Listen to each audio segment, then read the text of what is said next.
Doing YouTube. Matt with Massive Beer Reviews, back with yet another review. And it's some IPA time. Some South Florida, I think, South Florida, IPA time in the form of Ybel Brewing's Snookbite IPA. Ybel, not Ybel. Ybel Brewing. How do I know it's Ybel? Because I did an unboxing and I posted it yesterday. I believe it was yesterday, yes. And the person who sent me the beer, I actually commented, I'm not quite sure how to pronounce the name, and he actually told me, so it's Ybel. Ybel Brewing at Fort Myers, Florida, or in and around that area. Bill from there sent me off 2 crowlers of their beer down there. The first one was a pale ale that was the most turbid pale ale in the history of mankind. It was pretty damn tasty, and I enjoyed it quite a bit.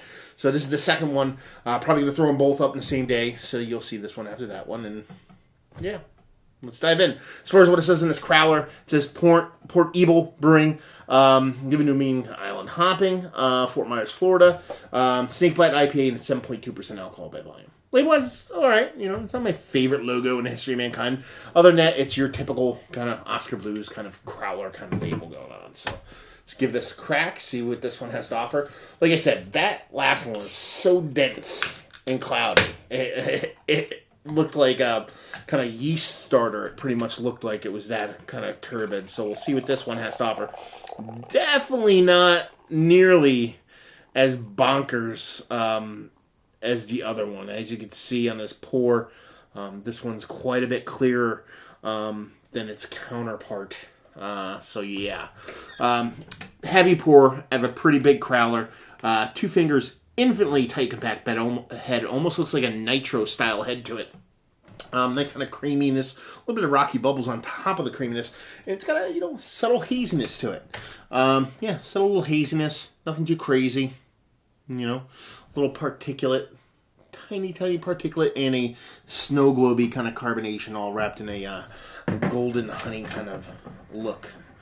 Let's see if we can get a nose on her.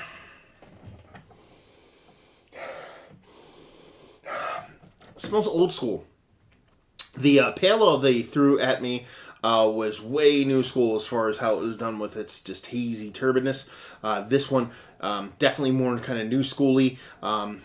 Pine in there, citrus in there, bittering citrus, pithy citrus in there.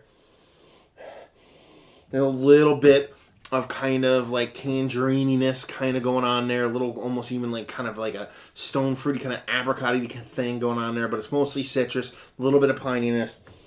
And just ever so slightest bit of sweetness. I'm almost getting like a very like unrefined kind of honey vibe to it. So, yeah.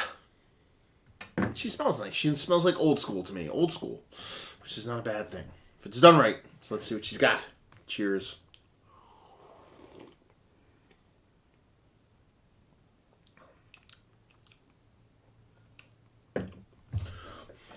Clean. Crisp. Super drinkable.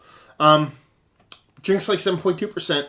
It tastes like an old school East Coast IPA, with just a touch of new schooliness to it. Old school East Coast IPA with a little bit of honey malt is the kind of vibes I'm getting from this. Like I said, it's all about the citrus in this.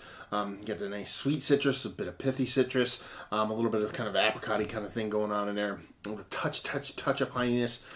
Clean, crisp, very clean, almost like ladder level cleanliness. Finish is nice, and lingers a little bit of sweetness on there, residual sweetness, like a honey kind of sweetness, as I kind of alluded to earlier, and that's pretty much it.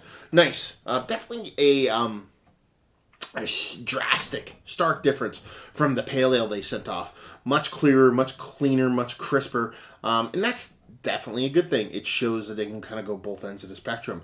It's nice to see breweries kind of let the beer do the talking rather than the actual, like, views, the taste, I guess you would say, do talking rather than looking like something that's crazy, weirdo, bonkers, oddness. It reminds me of another beer. Not quite sure what, but yeah, nice balance between this sweetness and bitterness. That kind of honey vibes I'm getting from it. Not sure if it actually has honey malt or anything like that in it, but I'm getting honey vibes from it. And there's a little bit of a kind of a like a crackery kind of maltiness to it on top of it. Clean, crisp, refreshing. Definitely something I'd want to chug even though it's 7.2%. Something I'd want to chug on a nice hot day down in the old Fort Myers. Never been there. Don't know what it's like. All I heard is it's brutal in Florida weather-wise. Anyway, nice beer, but like I said, definitely old school style, not like the newbies. So let's talk about it. It's one of the better IPAs I've had as of late. No, I like me some new schools. That's my jams. You know what I mean? Not necessarily that I can't get down with some old school IPAs, but you can even watch some of my earlier reviews. Not a huge kind of IPA person until the hops and processes started to change for me. Not necessarily it's a view thing, but that's just kind of, more, Southern Hemisphere, New Zealand, you know what I mean?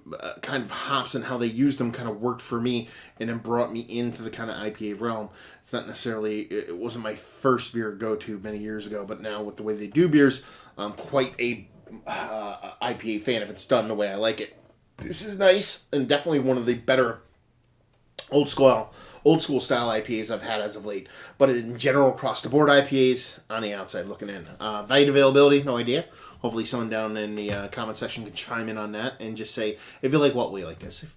Pretty much what I said. If you like your old school IPAs, if you're like, not necessarily this is like that, but if you're like your chill waves, your pale, hop slamsies, your nugget nectaries, kind of old school with a touch of jacked upness hop wise kind of IPAs, then you definitely dig this because that's kind of where this one lands for me. If you're looking for that super crazy fruit juiciness with a super haziness, it's not going to deliver that, but what it is going to deliver is great taste and nice cleanliness, nice clean, squeaky clean, and that is not a bad thing. So there you go. Another review in the books. Hopefully you guys enjoyed the review. If you didn't, anywhere in between, please leave a comment in the comment section below. Like, subscribe, and all that fun stuff. If you want to check me out anywhere else, you can. Facebook, Twitter, Instagram, Untapped, Massive Beers, and all four of those places. And yeah, another review down. So hopefully you guys enjoyed the review. Hopefully enjoying a nice, well-made IPA right now. And hopefully see you next time. Cheers.